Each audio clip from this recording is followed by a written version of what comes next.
All right, so here we are, another two chapters, Isaiah 28 and 29, what we'll be covering tonight. So I know this is becoming somewhat redundant, so we don't have to go in as much depth as we have in weeks past, but we know microcosm. Exactly.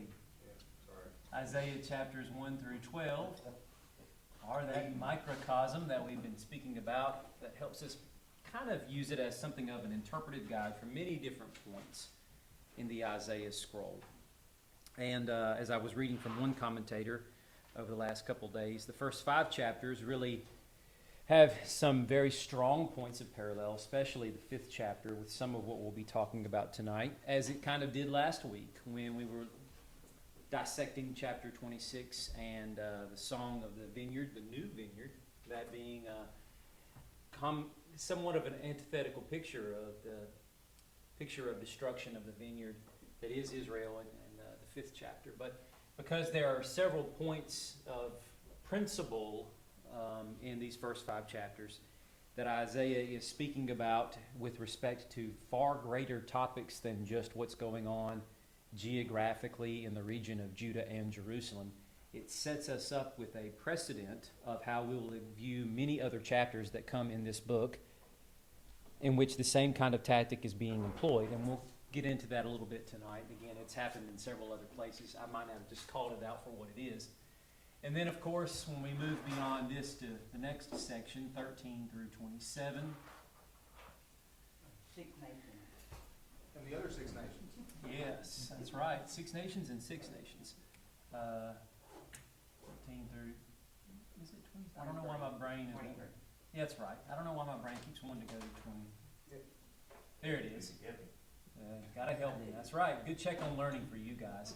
So the nations, 17 that's right, 6, and then we got 17, then another 6 nations, and then we've got the code names here. We'll see a little bit of that tactic re-employed tonight, and what ultimately is derived from this midpoint is that this is the fate of all nations that stand opposed to God's people, right? And what we're ultimately seeing from the scope of this is that none of these nations are going to serve as a crutch that Judah can lean on to help them through what God has already planned, what he has ordained, as goes the conflagration of Assyria coming to be his hammer of judgment on the northern kingdom of Israel and totally remove them from the scene, probably because of their accelerated means of apostasy, blasphemy, and absolutely no inkling of a desire to want to turn back to the Lord, looking to the scenario of the days of Elijah and how he tried to help with what God gave him to do, and that did nothing to move the needle in a positive direction and turning the hearts of the people back. All that being said, though, when we move beyond this, what we're eventually looking at is how God is now interweaving this concept into the cosmic portion of his judgment redemption cycle. That's seeing how he intends to reduce everything down to virtually dust, ash, and then from that he is going to rebuild. And what we looked at last week in chapter 26 was the Song of Judah, the strong city as opposed to the inaccessible city, the lofty city that God is going to bring down, the archetypal language being that of a Nineveh or a Babylon or the chief city of any empire, again, that stands opposed against God's people, which we already have the pronouncement of what the fate of them is going to be. And he's just reiterating that concept here. From the ash heap and rubble of what was decimated, God is going to bring forth a strong city that Israel, but in this we've also come to understand this encompasses more than just the ethnic descendants of Abraham. This also encompasses now those who are going to march alongside Israel from the nations and become part of the multi-ethnic family that God has promised Abraham that he would receive. So tonight we're going to see the revival of some other themes that we've looked at already in earlier portions of Isaiah. So I'll just be calling your attention to a few of those things, and hopefully you'll remember where we were. I'll try to remind you where we saw these things in the past. But I would encourage you to go back and look at them, because in order to kind of cement this information a little bit more concretely in your mind, it helps to go back and flip to those chapters. So make some notes for yourself somewhere to go back and check on this kind of thing later on, and then just having something of a general structure in mind from where we're moving through parts. And again, if any of us are going to be reading Isaiah on our own time, I think we'll probably be giving ourselves a pat on the back and feeling pretty good if we made it through just 2 chapters in a day, because there's a lot to digest in 2 chapters of Isaiah. But with that, we have a microscopic lens on what we're studying, and after we're somewhere like perhaps where we are right now, it's very easy to forget what it is we've already looked at. So just writing down generic notes for yourself to go back and review and refresh your mind on what it is that we've learned. What are some of the major themes that I've isolated in reading a book of this magnitude, scope, size, to help me focus on what it is I'm about to entreat here, right?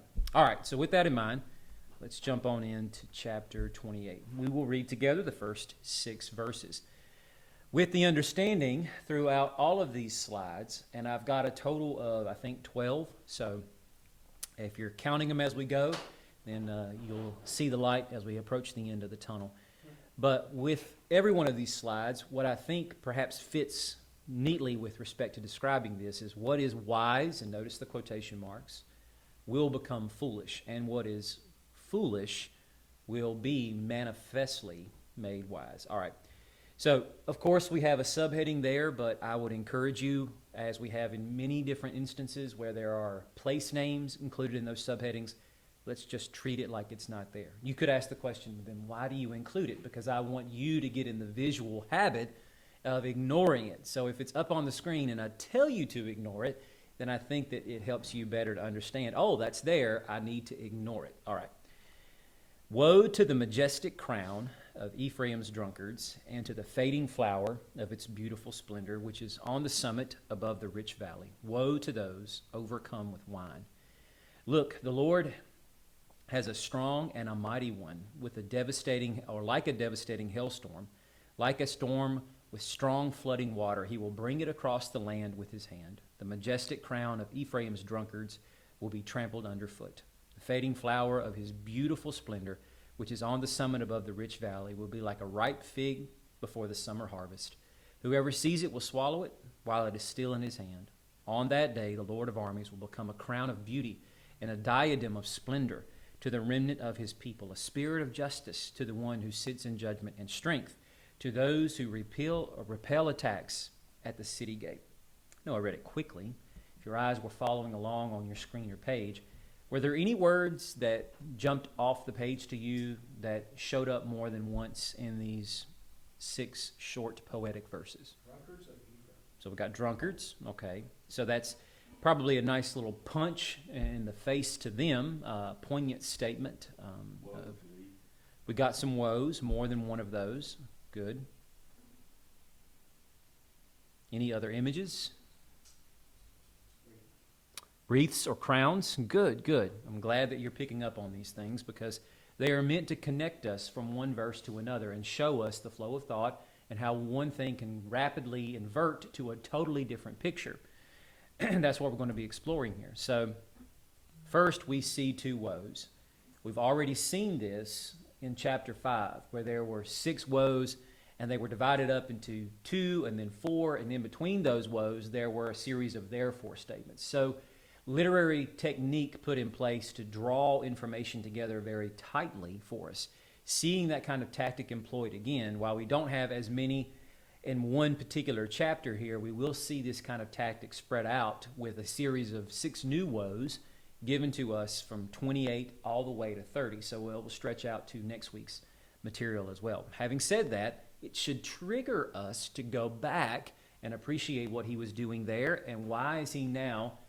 And perhaps this is a good question to ask at this moment, considering the subheading. Even though we're not supposed to pay attention to it, I know we will not be able to totally ignore that. Our eyes will immediately be drawn to those words, and we should be asking the question, well, why is he now going back to pronouncing woes on geographic areas? It seems like we have marched out of that. We progressed beyond him pronouncing a woe to his people, or a series of woes, and now he has given judgments, and of course sprinkled in some promises of restoration to all these other nations.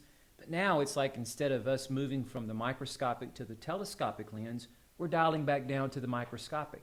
What is the author, what are the compilers aiming at here? Anyway, So woe to them, and obviously we're calling out the fact they're drunk and they're overcome with wine. Now, I put this passage up here from Amos, and I'm going to do this in a few other places. And part of the reason why I've tried to stay away from employing this tactic as much as possible, but it is widely beneficial. It's just the simple fact, the more scripture from other parts of the Bible I incorporate, the less time I have to discuss Isaiah.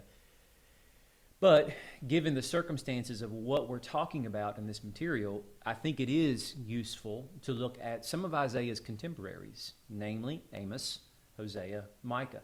Much of what those three prophets will say are right on point with lots of things that you find Isaiah pointing out as goes specific sinful patterns or attitudes, whatever the case might be. So just listening to Amos's words, woe to those who are at ease in Zion and to those who feel secure on the hill of Samaria. Now, while we have not deduced yet from what it is that we're reading that we're actually talking about Samaria, except for the clue given to us in line A of verse 1, what we do have is a clear understanding from Amos. These are the people. This is the kingdom he was sent to. They drink wine by the bowlful. They anoint themselves with the finest oils, but they do not grieve over the ruin of Joseph. Now, obviously, he does not mean ruin in a physical sense. Materialistically, in the days of Amos, they are prospering. It's one of the few peaks that you actually have in the progression of the northern kingdom's history. God is actually relenting from the harsh judgments he has brought on them in Jeroboam II's predecessors. Under Jeroboam II, and this is given very clearly in scriptural narrative and dialogue, that God allows prospering to happen because his sheep are suffering because of what these wicked kings are doing. And despite the fact Jeroboam in no way, shape, or form inclines his heart to God, he still allows this king and his endeavors to prosper. He allows them to overcome Aram, or Syria, Damascus, for a time to gain back territory that they've lost and whatnot. The oppressiveness is eased up quite a bit. But with that, even though they are on the incline, spiritually speaking, they are still as much on the decline. And considering that Ephraim, as the most prominent tribe in the northern kingdom, even though that's not the territory that houses Samaria, at least I don't think, nonetheless, they are the representatives of the northern kingdom. And because they are, you consider the fact that they bear with them the legacy of Joseph and what he did in Egypt. And you would have to think in every way he is ashamed of what they are doing and that they have ruined his legacy given where they are. Therefore, they will go into exile as the first of the captives. And at the feasting of those who sprawl out will come to an end. So, here we have Isaiah saying something very similar because Amos is using this picture of them experiencing ruin, but we also understand this is going on at a time when they are prospering quite nicely. He is speaking of this budding flower that is now twisted into a wreath crown placed on the head of Ephraim, but is slowly fading. The entire splendor of the kingdom itself is slowly fading away.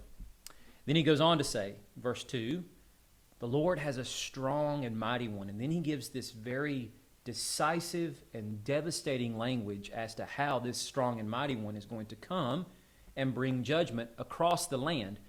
We would have to understand from line D of verse 2 whose land is about to be judged. You have a clue from the two verses that we've been given. It's the only place name we have. Ephraim. They're going to experience judgment. But now the question should be, when we look at line A of verse 2, what do you think a suitable question would be at this moment? Who is the one? Who is the strong and the mighty one? That's right. Now, given the fact that judgment is on the horizon for the northern kingdom, Ephraim is the northern kingdom, who would be the most likely culprit or suspect that we think would fit this bill? Assyria. Exactly. So why doesn't he name them that? Why doesn't he just go ahead and dispel this for us and say that Assyria is the one who is going to come and that he is the Lord's strong and mighty one? Is he being archetypal, so it's one universal? Yeah, it would seem like he is. Now, of course, it's possible the original oracle may have held that name. In later compilation, it may have been removed for the sake of being archetypal because it's reaching beyond just the fact that Assyria is being the one that God is using. Because the easy thing to do then would be to say, okay, well, that happened in space and time. That's over and done with. So what relevance does this have to even these ancient Jews who have lived beyond this are now restored to the land. Captivity's over with, much less 21st century Christians who have a hard enough time grappling with the relevancy of the historical narrative of the Old Testament in the first place. Even though it probably is Assyria that he has in mind here, it's the simple fact that it can go beyond the scope of Assyria and the northern kingdom's interaction with each other and what's about to happen. But at the same time, it's laying down the principles of why God is bringing judgment upon these people in the first place. Because we'll see, after we get past this chapter and then all the way up to the end of 36, there's not going to really be that much of God mentioning, or at least Isaiah mentioning, kingdoms that are responsible for conquering. But when we jump into 37 through 39, it's like pulling the material right out of Kings. We're going to be looking at it almost verbatim, word for word, of the account of when Sennacherib came and knocked on the door and he was attempting to try to conquer Jerusalem. So having said that, we will get to that point where we clearly understand who the strong and mighty one is. But it's important for us to understand why Isaiah is not calling them that at this moment. So does that make sense? Yes, but I mean, at the same time, I think you can, even if it says its name, you could still take it and move it to future use. Yeah. Even on its name. But I mean, it'd be so specific in the later, chapter 37, why wouldn't it be specific right now? Yeah, and I would say part of that would be the dispelling of, if the compilers are the ones responsible, let's just say argumentatively, the original oracle may have held the name of Sennacherib or Assyria or both, that if they scrubbed that out of there and then instead inserted strong and mighty one, or left that as the descriptive term but just no actual names of kingdoms or kings, then they orchestrate the historical piece that they almost copy and paste right out of Kings behind that, so that it leaves no ambiguity then as to, well, who are we talking about here?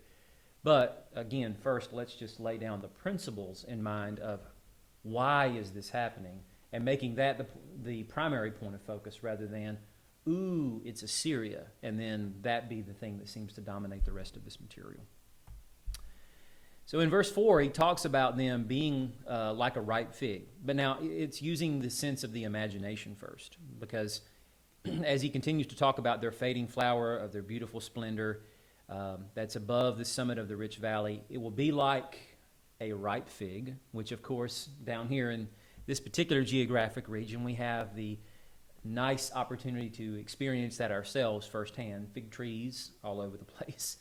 And who doesn't like some good ripe figs or some fig preserves, right? But all that to say, imagine a ripe fig that's ready for the plucking before it falls off the tree and it's overly ripe now and it's really not good for eating any longer. You pick that thing off the tree, you pop it in your mouth, you eat it in one bite, and then you move on. That's the idea. It's what was there is consumed quickly, it's gone, there's nothing left, there's not even so much of a reminder of it. These are the words, this is the descriptive picture that is being given of how this decisive and devastating judgment will be against Ephraim. There will be nothing left of them. They will be a byword to the nations. Moses had predicted this nearly 8 centuries before, right? So just the employment of the word picture, but it's meant to stimulate the cognitive wheels in the mind to think through what's about to happen here. And it's easy to see when he gives what will become a repetitive pattern here of hailstorm and flooding water. We'll see that recycled again later in chapter 29. So now we get to what Judy had isolated for us, the third time, the use of the word crown, or wreath perhaps in your translation. But either way, it's the understanding it's fashioned into a crown. Because on that day, Isaiah's favorite phrase, right? As he's speaking to judgment with the understanding that at some point closely behind this, he is going to give us a picture of some measure of God's restoration, that on that day, the Lord of armies will become a crown of beauty and a diadem of splendor. But twice in verses 1 and 3, we have heard that who is wearing the crown? Ephraim. And what's about to happen to their wreath crown? Smash. It's going to be smashed.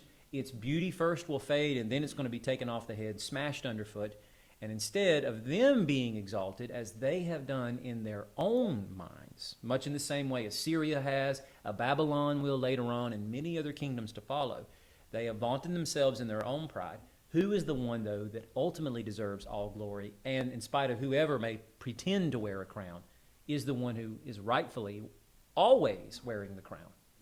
The Lord. That's right. So it only makes sense then that the real crown is going to be seen here as supplanting the false crown of beauty. And whereas Ephraim has been something of a sense of resplendence to the northern kingdom, I'm not exactly sure how or why, in the minds of biblical authors of this time period, Ephraim takes such a place of prominence.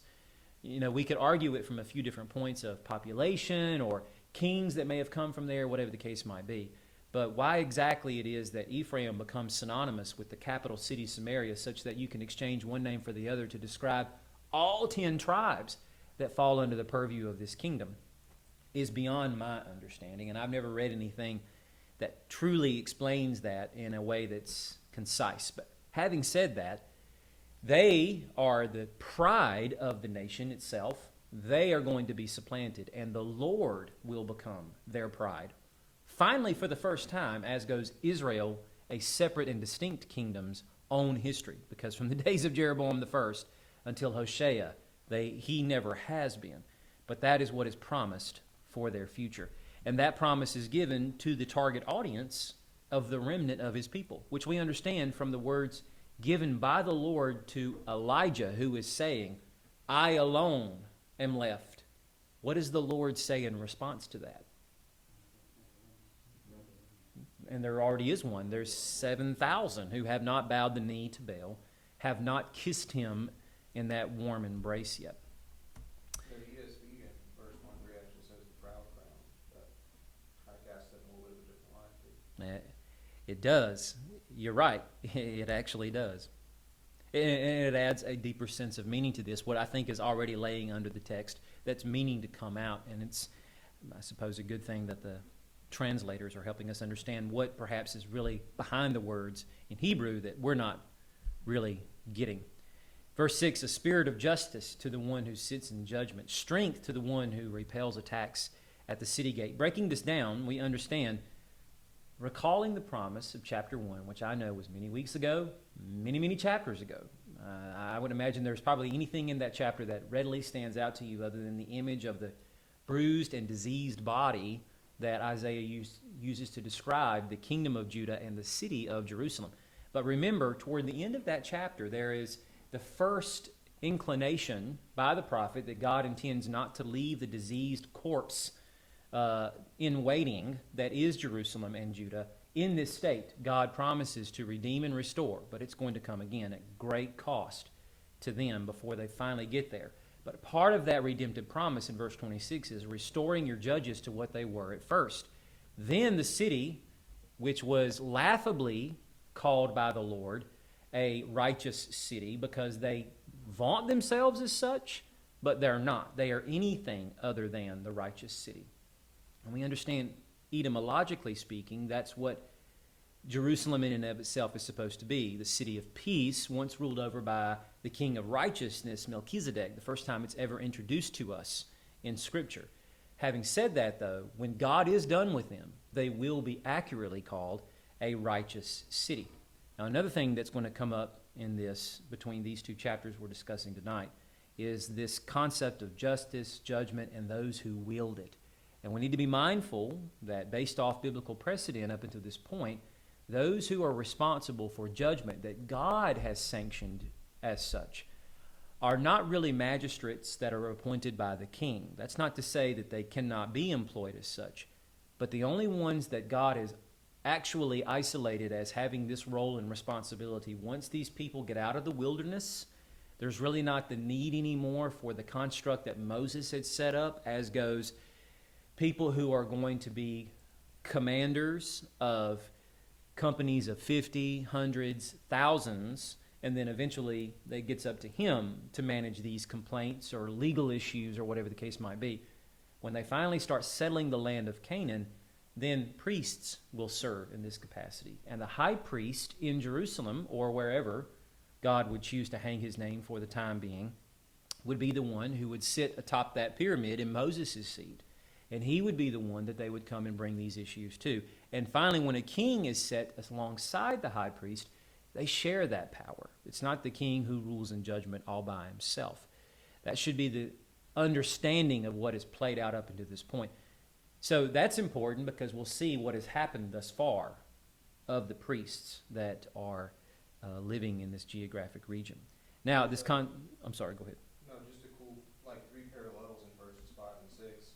It's like the Lord's identified as three different things, two particular groups, right? So he's beauty to his remnant. Mm-hmm. He's a spirit of justice to those who sit in judgment, which that's who needs a spirit of justice, right? People who are judging. And then strength to those who turn back to battle of the gate, which is people who are fighting the battle of the gate who need strength, right? Exactly. So what is that day? So, again, that day is not a succinct moment in time. That day, as we kind of will come to understand, Isaiah is laying out in his scroll that it seems like when Assyria falls, then the Messianic kingdom, let's just call that MK, will also arise at the same time. It's almost like they are commensurate with each other. But then you fast forward nearly 100 years later in the days of Jeremiah, and these guys are no more, but this has not come yet. So it's, and then we've got Jeremiah talking, and the big power player at that point are the people that kicked these guys' butts.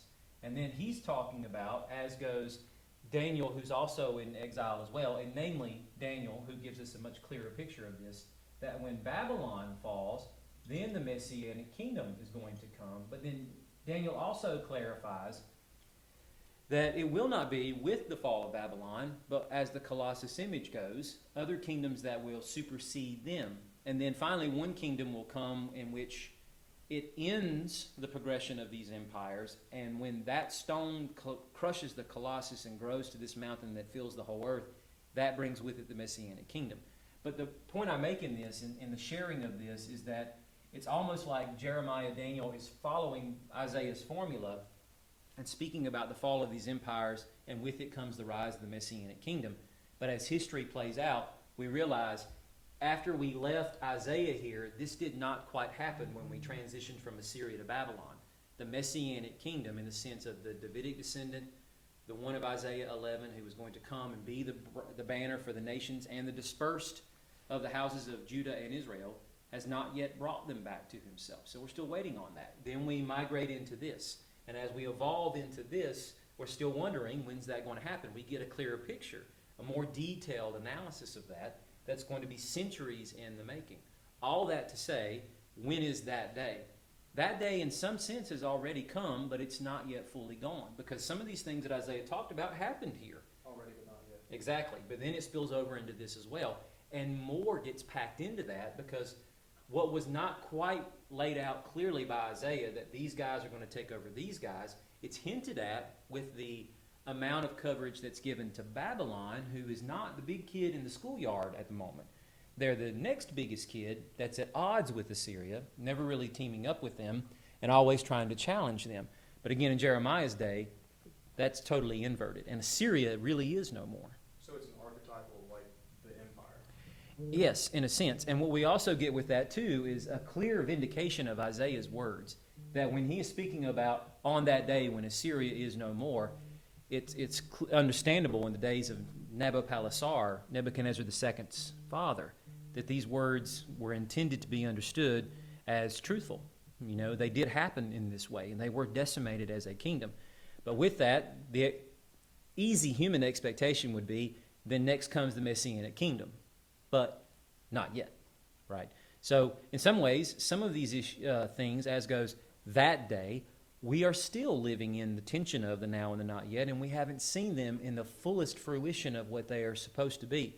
The picture we got just a couple of weeks ago of chapter 25 and the magnificent feast on the mountain, right? Jesus very clearly hints at that with the feeding of the masses in these two instances. I'm not saying we're still waiting on a true literal fulfillment, because how will all the nations come to Jerusalem? I mean, even if we're talking about just remnants or representatives, you still would not be able to pack them all around that mountain. So I'm not arguing for a literal fulfillment of that. But what we do not yet have, and what I think is probably a truer understanding of a literal fulfillment, is the ingathering of all the nations to whatever geographic spot Jesus will occupy when he does descend to this earth. And let's just say it is the Near East, somewhere in Israel on the map, that all the nations, I wouldn't guess, are all supposed to fit tightly into one area, but they, if we're all gathered there, are going to be somewhere close in proximity, but we're not expected to share just one spot. He is going to rule and reign over it all. He's going to visit all of it, right? I mean, I wouldn't think he's just going to be pinned up on one spot on the map. He's, I don't know. I mean, you know, it's easy for people to say, well, you know, it's going to be a totally different earth when the whole picture of Armageddon and that winds up happening, and the picture that Zechariah gives of, you know, him coming down to touch his feet on the Mount of Olives and the whole mountain itself cleaves in two and all this business. Again, as we've talked about it before, it's not so much the full-on hyperliteral understanding as much as it is just the general picture of how it would be understood in their day, and then how do we transmit that over to our day. So it's always been the empire versus the kingdom. Yes. Since the coming of Jesus, the kingdom is violently advancing on. Violently advancing on. You're right. So then we remember the strong city motif of chapter 26 with these last words here of him being a spirit of strength to those who repel attacks at the city gate.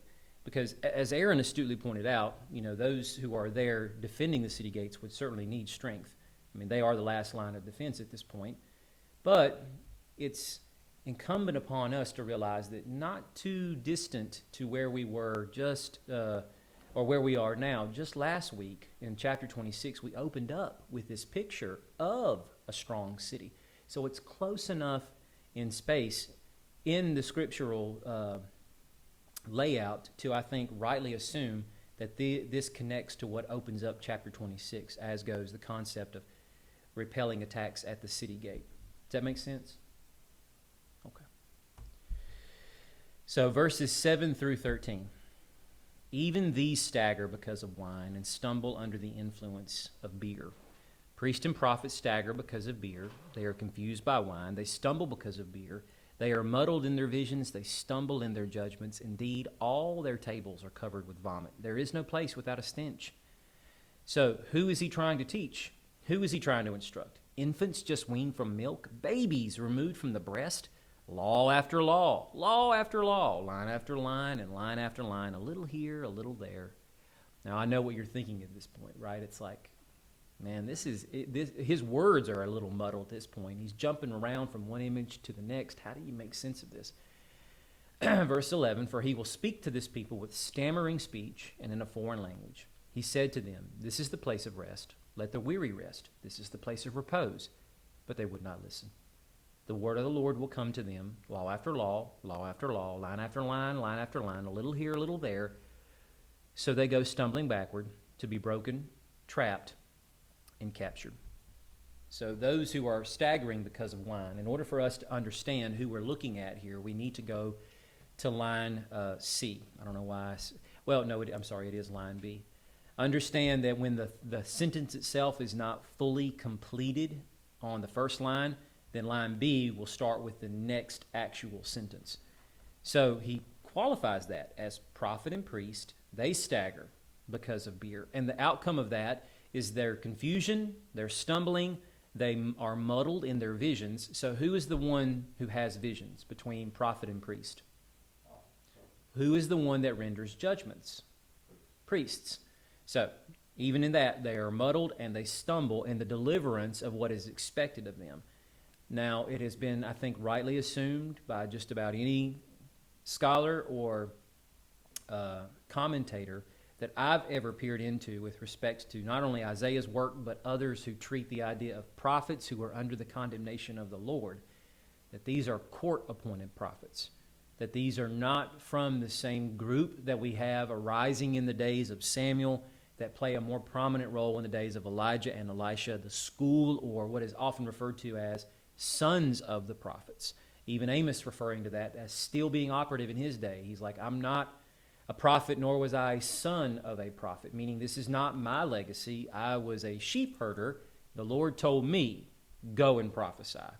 So having said that, it's often assumed that the people who are referred to as prophets under the condemnation of guys like Isaiah are those who are not part of that group and are faithful to the Lord. Instead, they are ones whom pretend to be prophets, understanding this is what it takes to walk and talk like a prophet, to be believed on by others. And then, of course, you have Ahab, who is, employing hundreds of guys who will tickle his ears with the exact thing he wants to hear. And the kings of Judah apparently have followed in suit and are doing the same thing. We go back to Isaiah chapter 5, and we get the same imagery that's already been employed there being recycled here in chapter 28, where he says, and of course this comes in the context of the Song of the Vineyard and why the Lord is bringing judgment on the vineyard that he is about to ruin and turn into a wasteland. And remember, at the beginning of this chapter, one of the things that Bobby pointed out that he was noticing was the reestablishment of these woes.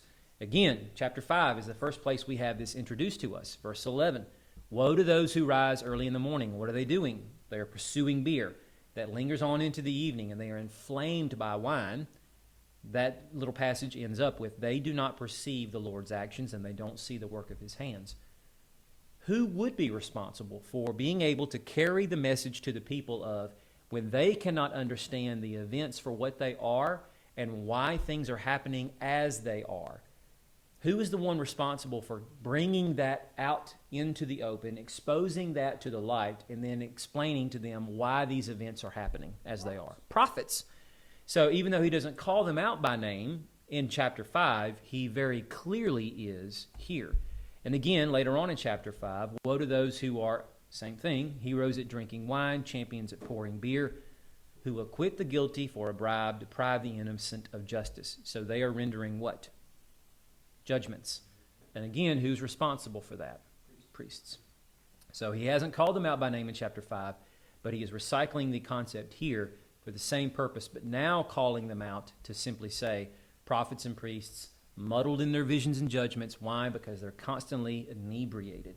And he really succinctly pictures this for us in the image of what I would say is probably akin to something of a total drunken orgy. When they have been at this pursuit from sun up to sundown, every space you see is covered with vomit, and stench fills the place because of that. And so then we get this weird changeover to a dialogue that's seemingly happening here when someone's asking the question, who is he trying to teach? So we need to figure out who the second person pronoun here is. Who exactly is the he? Oh, could be God. Great guess. Anybody else? I'm not saying Bobby's wrong. Prophet? Could be a prophet. If it's a prophet, who do you think it most likely would be?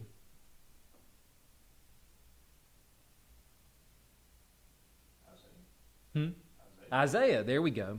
So I'll say between Bobby's answers, he's definitely a lot closer, I think, to what that I've ascertained from the commentators. I myself, honestly, prior to studying this out, did not exactly have a good idea of who the subject was of verse 9. And it's still split. There are groups that advocate either one, but it seems like the greater sense of consistency is definitely underneath the column of Isaiah. If we're thinking about it from the perspective of who exactly is he calling out here in line B of verse 7? Prophet, yeah, exactly. These people are at the top, the upper crust of society. They are the ones that have, I wouldn't say necessarily the most money by chance, but certainly the most influence, spiritually speaking, amongst the people, right? So having said that, for this guy to come along and he being the one to stand in their face, pointing his fingers at them and telling them what they're doing is wrong and calling them into account as a covenant lawyer with respect to what God has said and what they are clearly doing wrong. But here's the thing. They think that they're doing right by the Lord and that they are being obedient to the precepts and judgments that Moses has passed down to them. As we read Isaiah's work in all of his contemporaries, we see that's never really called into question. They haven't abandoned the Lord altogether in favor of some other form of religion. They have, if anything, just come alongside with some measure of syncretism and worship the Lord in a way that is more befitting to them, and maybe at the same time at various points in their history also worshiping other gods. But all that to say, you certainly have people who are educated and believe they have tapped into the supernatural and looking at Isaiah and like, dude, who are you talking to? Can't argue with it, no. Yeah, well, and there's that too. Of course, they think they know everything. So the he here is probably most likely Isaiah, and their words put to him seem to come at it from the perspective of, hey, your teaching is elementary. And I mean, that's the reason why they ask or make the statement. You're talking to us as if we are infants just weaned from milk, babes removed from the breast. Think of the New Testament writers who make the statements or ask the questions like, you should be prepared for more solid food, but we have to go back to the basal elements, the milk of the word, because you have not yet advanced to that level of maturity yet. Or that as babes in Christ, should you not desire the sincere milk of the word? So it's spiritual nutrition here that's being called into focus, but the idea is they feel like they are post-biblical, that they have moved beyond the basal elementary elements of Scripture and are able to do what they choose, what they please, and that God honors such things as it's right in not only their eyes, but His as well. So they sum it all up by saying law after law, line after line, a little here and a little there. The true rendering from Hebrew would be ordinance upon ordinance, that's law for law, or law after law, and then strangely enough, instead of it being line after line, what it amounts to from Hebrew is cord upon cord. So the way we read that in English, of course, with its law after law, line after line, it seems like it's in written form, if that's the case.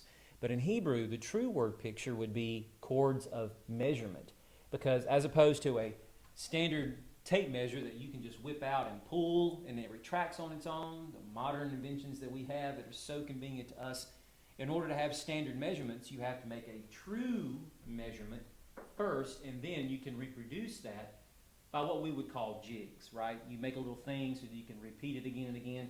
You take a cord, you measure it out, and once you have this standard measurement that aligns with the standard measurement, you can use that again and again to get repeated accurate results. So the idea is the cord is a true measurement. But what are you measuring here? You're measuring yourself against the ordinances. Do you meet the standard or not? So what he is reminding them of then, this is the word of the letter of the law that you are held accountable to. You do not meet the standard. It's that simple.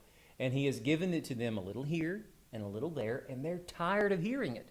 It has gotten him nowhere, and it's only exacerbated them that much more. But we remember, was this not part of Isaiah's call?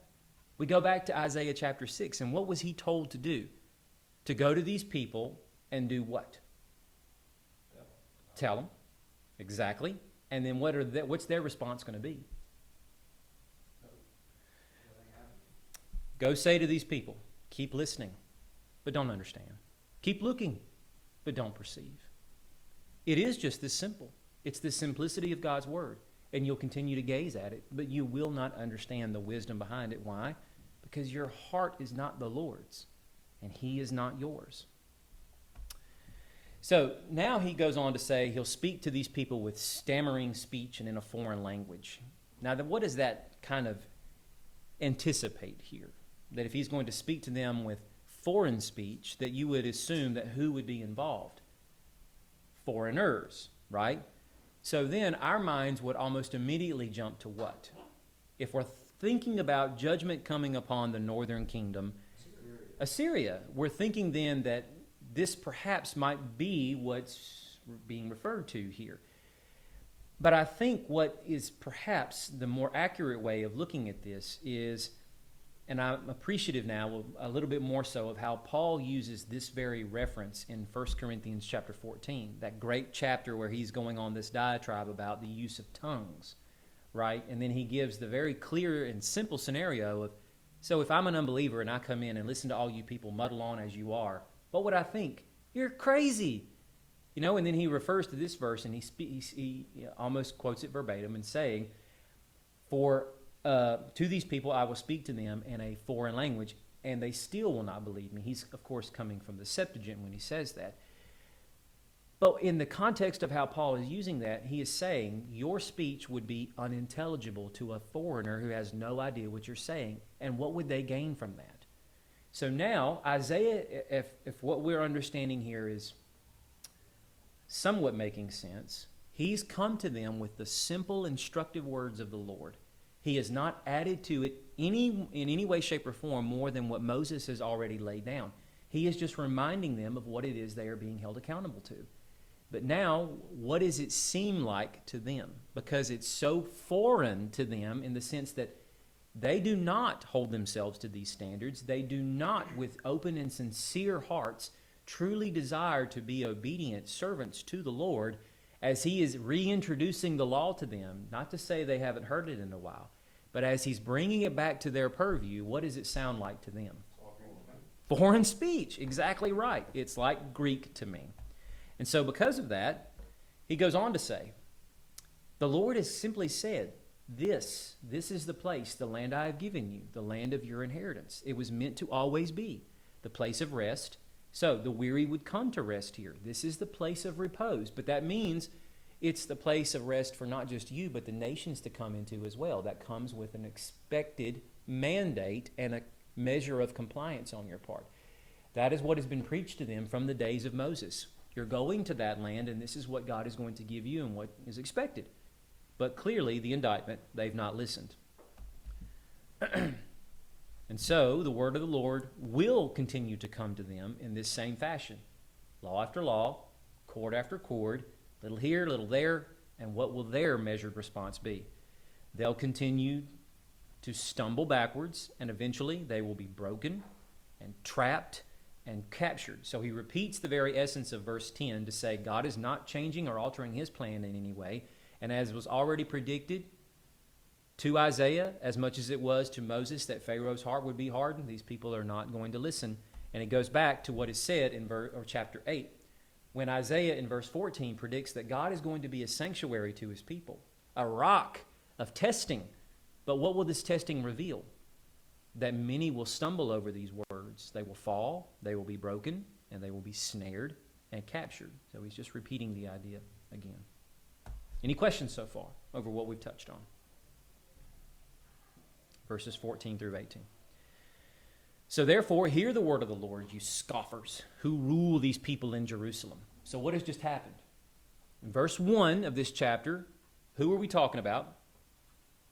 Or who was he talking to? The people of Ephraim. Now verse 14, the word of the Lord has come to these scoffers who rule the people in. So now we've moved on beyond the northern kingdom. We're focusing on the southern. For you said we have made a covenant with death. We have an agreement with Sheol. When the overwhelming catastrophe passes through, it will not touch us. Does this sound like something they're celebrating to you? How do you celebrate a covenant with death that you've made with Sheol? But the positive note of this is an assurance, a certificate of insurance for us, so that when this, as it said here, overwhelming catastrophe passes through, we've got our get-out-of-jail-free card. So it seems like they are celebrating what he is terming a covenant with death. Because we have made falsehood our refuge, we have hidden behind treachery. Therefore the Lord God said, look, I have laid a stone in Zion, a tested stone, a precious cornerstone, a sure foundation. The one who believes will be unshakable, and I will make justice the measuring line and righteousness the mason's level. Hail will sweep away the false refuge, water will flood your hiding place. Your covenant with death will be dissolved, and your agreement with Sheol will not last. When the overwhelming catastrophe passes through, you will be trampled. You've noticed here, I think, a lot of the recycling of the very things he says to Ephraim now to them, right? Of hail and flood passing through, the wreath crown of Ephraim being trampled. Now, when the overwhelming catastrophe comes through, they as a people, these scoffers who have made this covenant with death and Sheol, they as a people will be trampled over. But let's dig a little deeper, right? So, looking at these words, they may hear the words of the Lord, but they scoff. Now, let's just take a little bit of a deeper biblical dive into what scoffing really is. We get all of this from Proverbs. Proverbs 1, how long will scoffers delight in their scoffing, and fools hate knowledge? So apparently a scoffer is one who hates being spoken to in such a way as if to learn something from it. They eschew all that can possibly be known or learned. Why? Because they think they perhaps know it all already. You can't teach them anything. Is exactly right. He'll go on to say these other statements. Again, chapter 1, I think I might have the wrong verse reference there, so look that up on your own. A wise son hears his father's instruction, but a scoffer will not listen to rebuke. Again, you can't tell him something that he feels or thinks he already knows. Proverbs 21, scoffer is the name of the arrogant, haughty man who acts with arrogant pride. So yet another characteristic is not only his haughtiness, but his arrogance. And then Proverbs 14, fools scoff at the guilt offering, but the upright enjoy acceptance. To scoff at the sacrifice would mean that they look very lowly upon anything that has any measure of spiritual significance to it. So not only do they think they know everything that they need to know or can be known, as goes all physical knowledge within the world, but even metaphysical knowledge itself, spiritual things. To them, they rebuff it. It is of no consequence or significance to them. That is what would characterize these people living in Jerusalem. You can't tell them anything. Isaiah is not breaking through with any of the revelation that God has given. And when it comes to the measure of spiritual significance attached to these things, as goes the offerings that are being given, they esteem them lowly. They do them out of just simple, basal level obligation. And then the significance of the spiritual nature of their decisions and the consequences that come from them. And we'll talk more about what that means here when we get into this verse. Because the covenant of death, this covenant is one that is, let me stop for a second. My tongue's running faster than my brain. The covenant is not to be touched by death. Now, when do you think that might happen? What is this overwhelming catastrophe that's going to come their way, most likely? Exactly. Because even though it's not going to happen exactly at the same time when the northern kingdom is destroyed, about 20 years later, under a new emperor, it will. And it will be almost as devastating. So to say they made a covenant with death, is that to say that they have made a covenant with any particular kingdom or empire necessarily? Do you think maybe it could be from like the days of Egypt, whenever they did the Passover? That they still kind of have some Well, kind of... before Syria attacked them, they were having dealings with Egypt, right? So you're right. They were posturing to try to get those assurances. And Bobby, you're spot on, because when we get down to verse 18, we're going to see that Passover language actually incorporated into this. But to say that they have a covenant with death, Sheol, one and the same thing, is as if to say, look, you come to swallow up all of those who are taken away in the process of dying, especially when it comes to these kinds of conflagrations. But they have made a deal, as if to say they have shaken hands with the person that is dead, to say, when that comes, you're not going to touch us. Is that to say that their death, Sheol, is not going to swallow up all in the vicinity of Jerusalem or the kingdom of Judah? If it's not everybody, then who most likely would celebrate something like this? Would it not be the scoffers of verse 14?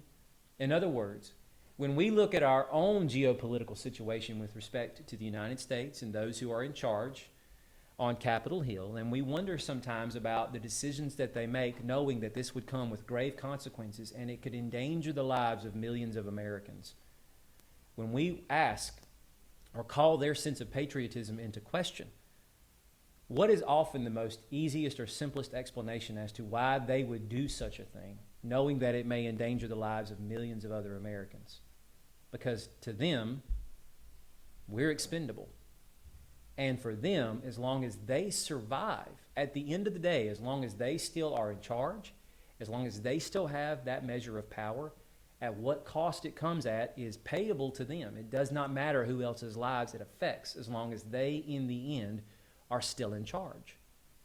I think that seems to make a little bit better sense here of what's being said, as goes this covenant that they celebrate.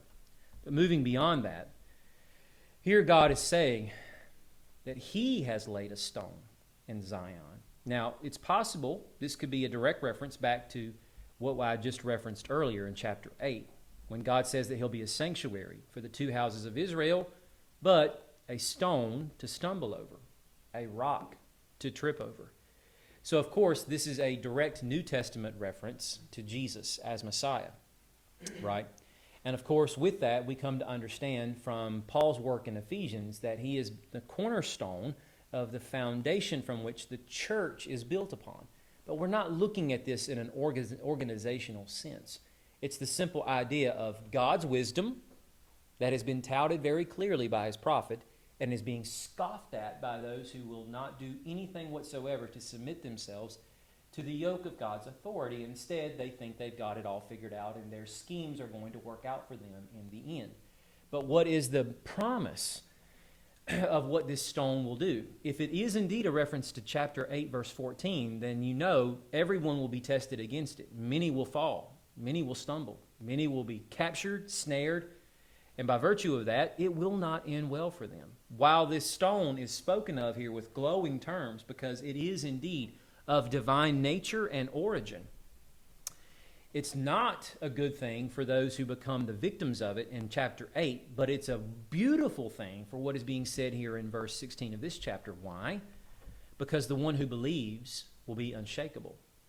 The direct translation from Hebrew would be, they will not be frantic, or they will not be wearied with worry. Now, if we're talking about the idea of an overwhelming catastrophe, most likely Assyria, if they believe in that precious cornerstone that God has laid up for them in Zion, do they have anything to fear? What if death comes for them? Is he saying here that they don't, or they really should have no sense of fear of death either, or that they are being promised complete preservation from death? No. But even in death itself, is there anything to fear when they place their trust in him? Of course not. Of course not. So he goes on to say, I will make justice the measuring line and righteousness the mason's level. By my calculations, the last time we saw this was again back in chapter 5, speaking of the vineyard and the grapes that were supposed to come from the vine planted there, that he expected righteousness and justice. Mishpat, or justice, mishpat, righteousness, tzedakah, but instead he got lawlessness and, of course, evil. But now he is speaking of these two particular characteristics being the measuring line, and that word, measuring line, in Hebrew is the exact same word used on the screen we saw before for line after line or cord after cord. So it's the measurement. Justice will now be the measurement, and righteousness the mason's level. So if it's the measurement and we also have a mason's level, these are tools used to do what with? What are you building? In the context of what we've been talking about, not just tonight but recently, what have we come across in Scripture that is going to be under construction at some point on that day? Not quite yet. Chapter 26. The strong city? The strong city. That's exactly right. The strong city is going to be characterized by justice and righteousness. And the only way that can happen from the sour grapes that came out of that rotten vineyard comes through the lens of what we also saw recently with this renewed vineyard that God is going to raise up from the ash of all that comes from his destruction of these kingdoms that stand opposed to him. So the very thing that they were mocking is going to be the exalted rule used to construct the very city itself. And of course, this also ties into his opening statements in chapter 1, a later oracle of Isaiah, but the opening prologue of his book, that in the redemption of what God will bring when he renews Jerusalem, he makes Zion this righteous city again. He says Zion will be redeemed by justice, and those who repent by righteousness. So we have the two references here of hail and water coming through in the previous passage with respect to Ephraim, and now to Judah and Jerusalem. But what is the framework here for what it's going to do for Jerusalem versus what is said to be done to the upper kingdom of Ephraim or the northern kingdom? He is going to bring hail and floodwater to come and destroy the entire kingdom. Here he is bringing hail and floodwater to wipe away their false refuge, their hiding place, which he has alluded to here by saying they've made falsehood our refuge. What exactly is the falsehood, though, that they have made their refuge? They think that they got a deal, exactly. And in the end, what's going to happen with that? It's going to be dissolved. It won't last. And the quote, overwhelming catastrophe, end quote, will pass through. And to use that phrase, that's the exact same verbal form of what is spoken of as Passover in the Exodus story. So as opposed to the real Exodus story, when those who were inside the house where the blood was covering the proper place and the death angel passed by and they were kept safe, now we have a total inversion of that. It's like turning the shirt inside out so that what was inside is now out. Those people on the inside that are expecting themselves to be safe when this overwhelming catastrophe comes are going to find themselves on the outside and the victims of the death angel when he rolls through. All right. So every time it passes through, it will carry you away. It will pass through every morning, every night, or every day and every night. Only terror will cause you to understand the message. Indeed, this little proverb here that he gives of the bed being too short to stretch out on and its cover is too small to wrap up in. How miserable is that? You expect to get a good night's rest with that? Of course not. So with that, if you parallel that against verse 12, which remember, verse 12 was all the way back here. Man, I ain't got time to get all the way back there. But that little phrase that was listed for us in verse 12 was hinting at the idea of that's what Canaan was supposed to be. Their place of repose, of rest from the weariness that God had said was supposed to be wrapped up in their inheritance. They have schemed to make their own rest apart from God. What is going to be, what is to be said of their rest? It's not even a bed comfortable enough to lie on and gain any measure of actual qualitative sleep. Well, there it was, the reference. Why didn't I just click one more forward? What a dummy. Anyway, because God is going to rise up as he did at Mount Perazim. He will rise in wrath as he did at the Valley of Gibeon to do his work, his unexpected work, and to perform his task, his unfamiliar task. I know those references as goes places don't readily stand out to us, but we would find them back in 2 Samuel chapter 5. Now, in 2 Samuel 5, David has seized Jerusalem as his capital. The Philistines have learned that he has become the coronated king over a united Israel. He's treacherous to them now, and so they want to destroy him before he can gain the momentum to overcome them. So they camp out in the Rephaim Valley, and they challenge him. And not once but twice, David, by the Lord's grace, decimates them. So with that, that solidifies not only the kingdom, but his capital as what he claimed it or carved it out to be. So in other words, David comes and claims Jerusalem, that becomes Mount Zion, the religious and political capital of the kingdom that God chooses as his own, and there he firmly establishes David's kingdom as a perpetual dynasty that's supposed to bring the blessings of Eden to his people. Remember 2 Samuel 7. I will plant my people, I will prosper them, they will not be uprooted or messed with again like it was in the days of the judges. But now, Isaiah is recapturing this and saying that God is going to rise up like he did then in those places. So that brings to mind the idea that if Zion is under judgment here, pictured as Jerusalem, if Jerusalem is under judgment, then God is going to bring an overwhelming catastrophe to reduce it down to a greatly humiliated state. What does he intend to do afterwards, based on this verse? He's going to build it back up. He's going to claim it again as his kingdom where his name will rest forever, right? So with that, why does he claim it as an unexpected work, an unfamiliar task? If this is part of their history, wouldn't they know this? Wouldn't they expect that's what he means by that?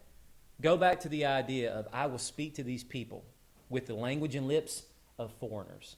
But it's not really a foreign horde coming in to invade. It's the idea of what you are familiar with is now so unfamiliar to you, you don't recognize it. It's like gobbledygook coming from a foreigner that you don't understand their tongue. That the significance of what was going on in David's days is like an unfamiliar thing to you. You don't recognize that the Lord rules over Zion, not the king that's currently wearing the crown, though he's descended from David. You do not scheme apart from the Lord and think that he is going to bless off on your plans. Either you're in his plan or you're not in his plan. And if you're not in his plan, what do you think is going to happen, right? So now, don't scoff, or your shackles will become stronger. Indeed, he's saying, I have heard this from the Lord of armies, a decree of destruction for the whole land. So they should not think that Isaiah's words are simple and elementary, or that they are above them. They should respond in faith. All right. The last of these verses for this chapter. Listen and hear my voice. Pay attention and hear what I say. Does the plowman plow every day to plant seed? So, listen to what I say. because he's about to impart wisdom. This is a very common phrase given throughout Proverbs, where the author, the writer, the speaker, is employing this to say, listen to me, I'm about to say something very important, and you need to write it down on the tablet of your mind. All right? So the teacher is about to instruct, and he asks the question, does the plowman plow every day to plant seed? Well, for those of you who have an agricultural background in here, is it wise to plow all year long, or do you plow for but a season and then move on to what comes next? Exactly. So when exactly is he supposed to do that, right? He has to take the time to plant, to cultivate the soil, to tend to it, and ultimately to harvest in the end, because he doesn't go and continuously break up the ground and then cultivate the soil to prepare it. There's a phasic process to this. So when he has leveled its surface, does he not then scatter black cumin, but sow cumin? Scatter one kind, sow another. He plants wheat in rows and barley in plots with spelt as its border. So he arranges the field for the exact way he wants to plant the crops, such that they will thrive in the places and in the positions that he has planted them in, giving them maximized utilization of what can be extrapolated from the soil to make it more conducive for their ultimate growth and their harvest. So different techniques for different species of crops, reflecting wisdom that's been learned. How else has humans figured this out? Did Adam automatically know how to do this when he was kicked out of the garden and he had to go work the soil to pull his bread from the thorns and thistles that occupied its place? Of course not. Trial and error. That's why the blood came, right? Because he had to figure out what works best, what doesn't. Assuming that may have happened in Adam's day, but certainly at some point, somebody of Adam's race had to figure out these nice little tricks of the trade and pass that knowledge down. The whole point behind this, though, is that God teaches him order. God instructs him. God has a plan. God has a purpose. You may not understand what it is, but the process will prove itself in the end. That's the whole reason why he's even using these parabolic tactics here and describing in these agricultural pictures what it is that God's doing, right? The idea is that God is tearing it all down just as much as a plowman goes through the field and violently tears open the soil. But then he plants. He plants with the expectation that after proper cultivation, eventually in the end, a crop will begin to pick itself up through the soil. And when the harvest season comes, hopefully a windfall. That's what God is doing.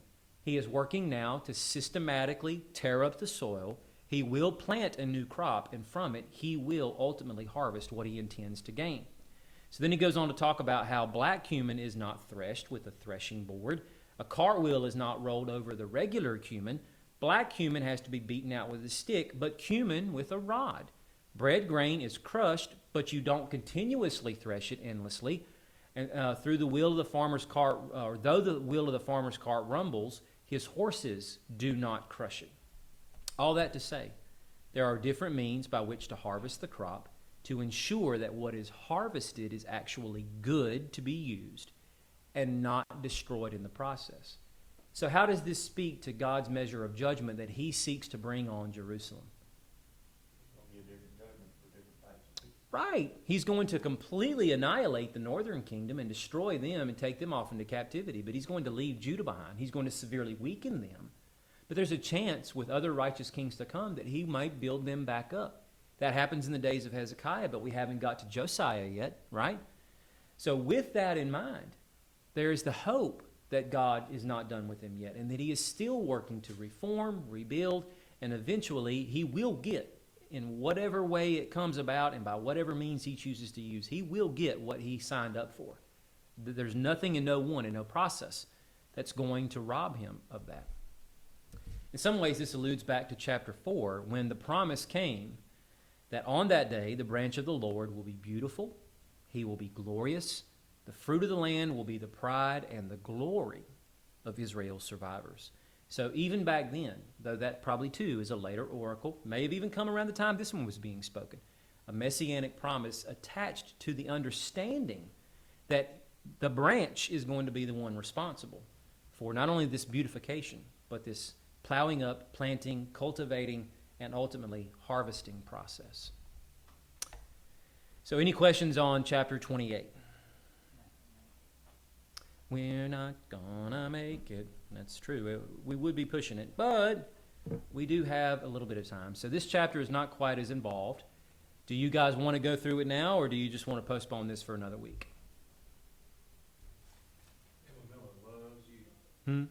Does she? I'm sure she does. I'm thinking, I mean, are you gonna do it justice? Because, I mean, you're only on slide 6. That's You There's got 6 more 9 to do. minutes to do a whole chapter? Yeah, 9 I don't think so. I minutes. don't think it's possible. I man. don't- Well, that's true. It's a tough call. Do it and teach us anything. Ah, Probably man. read it now. Well, that's what we'll do then. We will postpone this, and I will cut this off and maybe try to attach chapter 30 to it, and see where we get to next week. All right. Well, with that, we do have about 10 minutes then. Do we have any open questions from anybody? I really got the rebuilding part whenever they started talking about the garden part of it. How we're gonna build the people, build the nation back up. And I have to say, I agree in many instances with what lots of commentators and various other people have said with respect to the pragmatism of employing these kinds of examples, because in an agrarian society, what would make more sense to them, right? It's a very quick and easy thing that's accessible for them to be able to say, I got it. And not only that, it's not just a simple thing that they can grasp because it's part of what they do every day, but it also carries us back to the garden. That is something that we can never allow ourselves to be short-sighted of with respect to what God is ultimately doing. You know, there are, and I'm not saying this by means of advocacy, but there are those who postulate the idea that the Garden of Eden may have not actually been a literal place. You ask, why bring that up? One of the strongest points to a case like that is the concept of it kind of in line with so many other themes in Scripture and spots in books like this where we have archetypal discussions going on, where there is a core of truth of something that's going to be projected outward beyond the time and space it lives and exists in to speak to something that's going to come after it. And this represents that as an image of what's going to come later as either a greater sense of fulfillment or whatever the case might be.